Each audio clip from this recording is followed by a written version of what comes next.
Okay, hi there. This is week 6 for OT 300, human movement.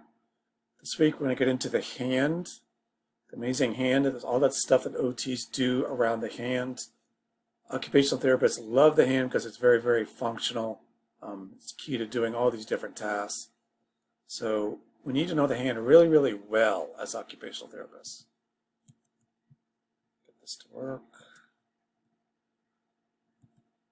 These are our lecture questions, just 5 of them that you need to know for the quiz. Going back to Blanche, she tried to keep all these people straight in your mind because there are going to be questions on them again on the midterm. Blanche is the one who had the stroke. It's about the stories about the therapist as much as it is the patient. It's the therapist's first patient, and he sees her in acute rehab, and she has a really severe stroke. At first, she's very, very confused. Very, very disabled and impaired. And she starts to recover, and she starts to come back to life, and she starts to reveal her personality.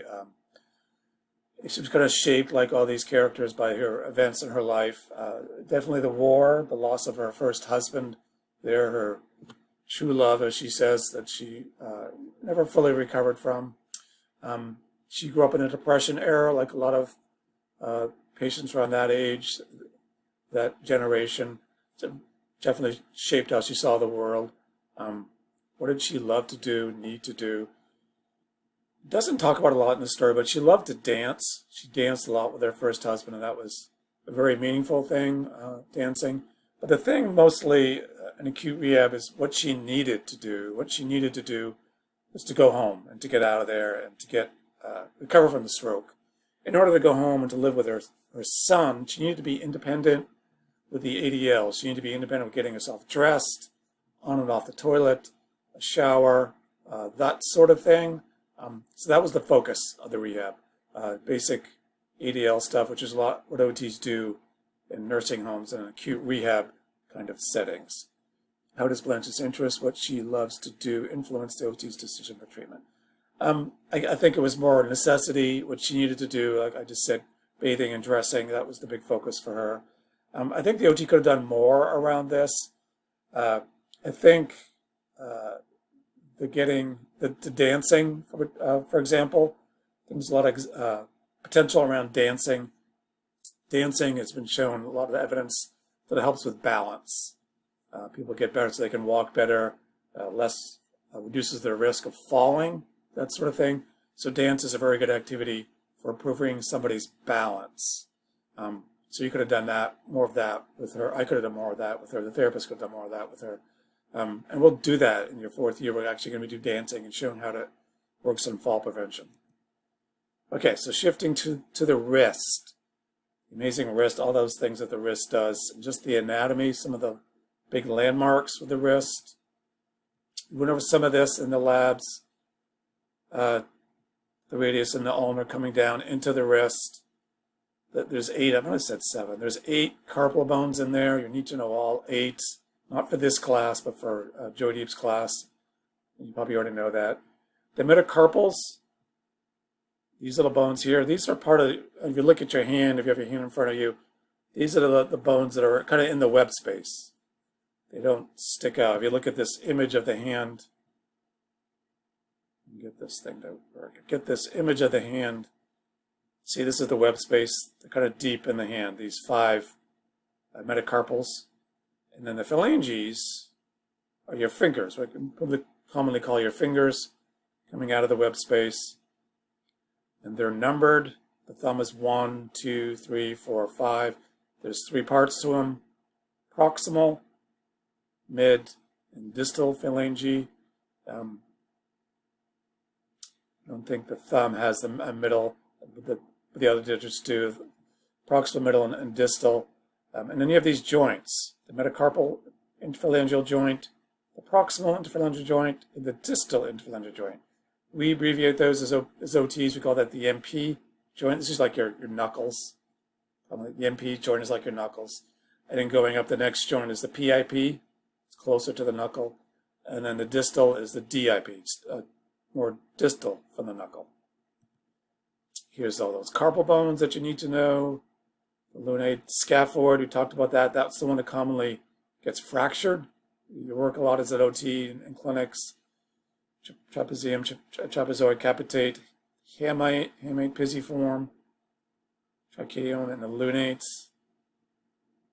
We'll find some of these things. Lister's stylo process, which is on the, go on your pinky side, way on the far side of your ulna coming down, distal ulna. Lester's tubercle, go on the opposite side on the radius as it connects to the wrist. Right on top of there is Lester's tubercle. We'll find that in the lab. And then the kinematics, the kinesiology of the wrist. First motion of the wrist, if you take your wrist, and you just can flex it and extend it, kind of straight back and forth. This is a relatively simple movement, kind of a hinge kind of thing. But what makes it complicated with the wrist is all these carpal bones. They're almost like a bag of marbles in there, like 8 marbles, tight bag of marbles. And they have to roll back and forth as you flex and extend your wrist. It's very much a rolling kind of action, rolling and gliding on all those bones. So as you can imagine, if any of those bones get moved around, get displaced, fractured, swollen, and that happens when somebody falls and breaks their wrist, a lot of times the carpal bones get shifted. Again, think of it as a bag of marbles. The marbles get moved and jostled around. It messes up with the spacing, and it can messes up with the amount of motion you have in your wrist, pain in your wrist, lead to all kinds of problems. A wrist fracture seems like a simple thing to rehab, but it can be very, very complex. And then all more wrist kinematics, kinesiology, pronation, supination. Supination, if you think of your hand grabbing a cup of soup, coming up, and it goes palm side up. This is the palm side. You fully supinate all the way across. And then to pronate, you just go the opposite way, back side up. And this also is a very complex movement. As it rotates back and forth, the spacing is really key in these joints, what they call them, the proximal radial-ulnar joint and the distal radial-ulnar joint. This is where they kind of the ulnar radial radius come together, these two parts, and they have to kind of roll, if you kind of look at it, roll on top of each other, roll back and forth. Very delicate kind of thing. Again, you get very messed up very easily if the spacing is changed. So what happens is the ulna gets jammed up, or the radius gets jammed up, it gets pushed one way or the other, throws off the kinematics, and you lose motion and you gain pain. You get into all that when you get into the upper extremity class. There's the styloids we talked about. When somebody fractures their wrist, a lot of times they fracture or break off the styloid, kind of vulnerable. But mostly what commonly happens is they fracture the distal radius. That's called a Colles fracture, C-O-L-L-E'(S). You'll hear that term a lot.